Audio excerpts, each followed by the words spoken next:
faces in the audience, so it's good to see you guys.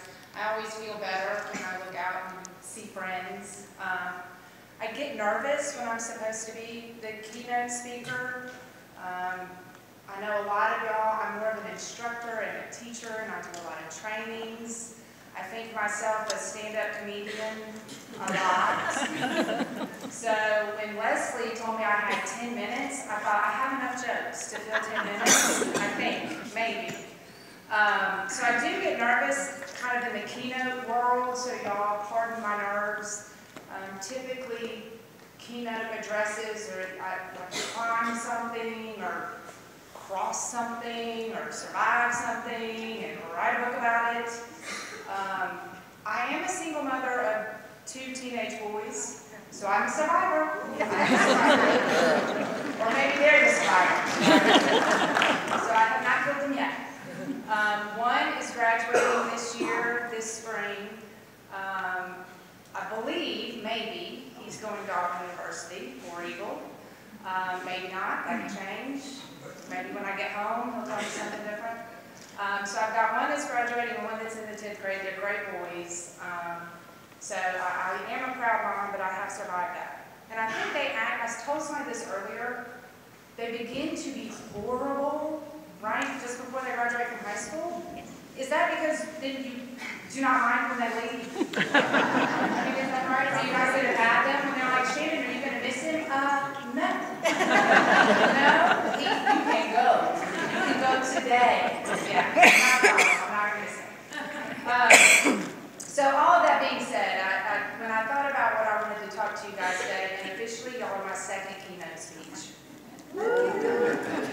I have been CEO at AAN for a couple of years. I have thoroughly enjoyed it, spending time with nonprofits across the state and even a little bit regionally. There's board members here that I have trained, that y'all serve on boards, and I have the opportunity to have very intimate meetings and trainings and help you guys through tough decisions that I know are hard. Same thing with staff. I've worked with a lot of staff. And I really do enjoy my job and enjoy that part of my job. And I'm getting better at this part. So I am happy to be here to talk about what it means to volunteer, or at least what it means for me and my heart and what I see. I do have a strange ability, of course with a degree in engineering, not too strange, but I collect all the strange numbers in my head. And did y'all know, when y'all think about people volunteering in the United States, over 62 million people volunteer in the United States every year. And on average, it's between 50 and 60 hours a year, which doesn't sound like a lot, but it's an hour a week, 2 hours a week that they're giving their time. And when you multiply that, we are almost 8, it's 7.7 to be technically, but about 8 billion hours that Americans volunteer and help take care of each other, and what that means. And I think in the South, we probably tip the scales in the South. I think that we do it, our family volunteers, we watched our parents volunteer, we want to help our neighbors, whether it's official timed volunteer hours, but what we do just in the neighborhood and what we do to take care of each other. So as I was thinking through that and what I wanted to talk about today, because I'm not really a keynote speaker, but more of a teacher, is to frame that in the world of servant leadership. And I think servant leadership is a phrase maybe that a lot of us use, especially in the faith world. We think about we are servant leaders, but we're not exactly sure what that means. We use it a lot and I'm not sure. And it actually is a leadership philosophy. And I think those of you, like show of hands, who of y'all would consider yourself a servant leader? Probably most of you. It feels like I'm here to serve, I'm here to take care of folks. I strongly encourage you guys to do some work. Robert Greenleaf was the author of Servant Leadership. You can go to the Greenleaf Institute.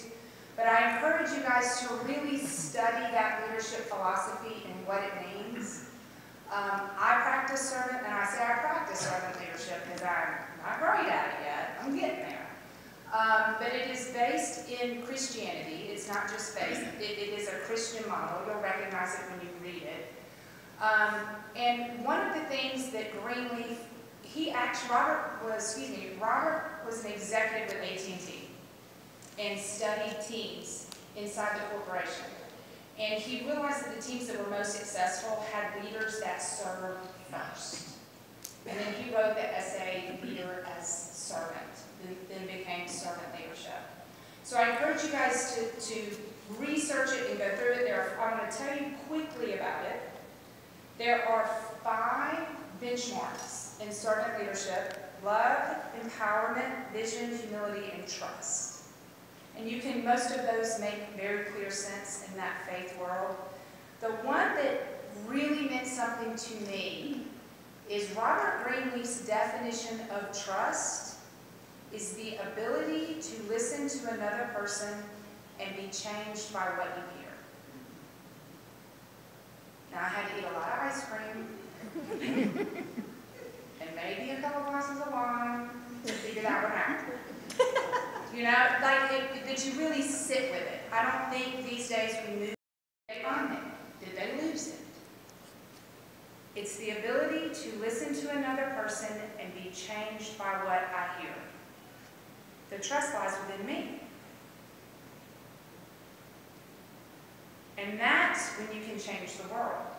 It doesn't mean that my opinion always changes, but I believe in me and myself enough to sit and listen to another person and be changed by what I hear. And it freed up like 4 or 5 hours a day. And I really try not even to use it's such a big word. I don't trust him anymore. She lost my trust. I try not to even, she disappointed me. Doesn't mean I don't trust her. I trust me to be with her. She has shown me who she is, and I believe her. That's it. So when you can get there, I really, really do, without trying to get into a big lecture on servant leadership, because I thought this is the group of people, y'all will get it. You serve every day. You work every day. You give of yourself every day. And y'all will get it. And I really want you to study it and take that to heart. Because if you think about it, guys, almost 8 billion hours. We don't need to give more time away. If we spent 8 billion hours serving someone else, the world would be a completely different place. Doing it with a servant's heart, touching someone's life as a servant, is different than just a volunteer.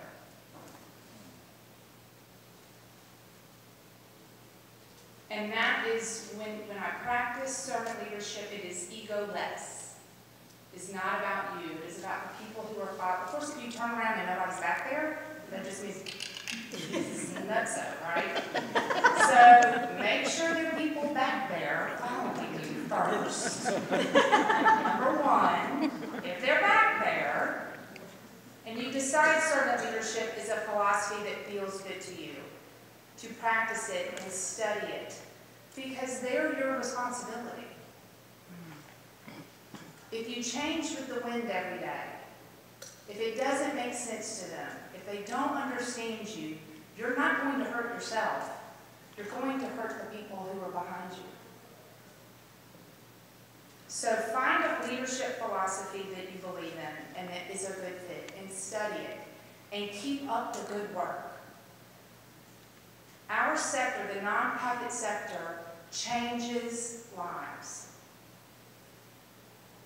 So don't give up. Don't stop fighting the fight. Keep doing what you do. I am proud of you. Your families are proud of you. Your community is proud of you. We don't take enough time to celebrate the things that you guys do. We get on the hamster wheel of life and just spin as fast as we can. So I am thrilled to be here. I'm thrilled to be with y'all and see who wins the awards and take great pictures. Maybe I peeked, maybe I didn't. It's in my ear. But thank you for having me. I hope to be back in Montgomery. I'm actually, get this, total side note, spent a lot of time in Montgomery with the legislature because I'm a registered lobbyist. I lobby on behalf of nonprofits in Alabama. And when I told my mom I was a registered lobbyist, she said, "Don't worry, I won't tell the neighbors."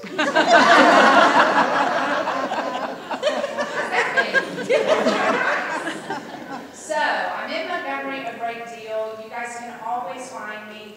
You can find me on the internet. You can find me on the website. Joanne and all the ladies know where to get me. If I can help with your nonprofit, if you're struggling with something and not sure what to do, I'm here for you. But I congratulate you guys on a wonderful year, and to all the winners and all the nominees, congratulations.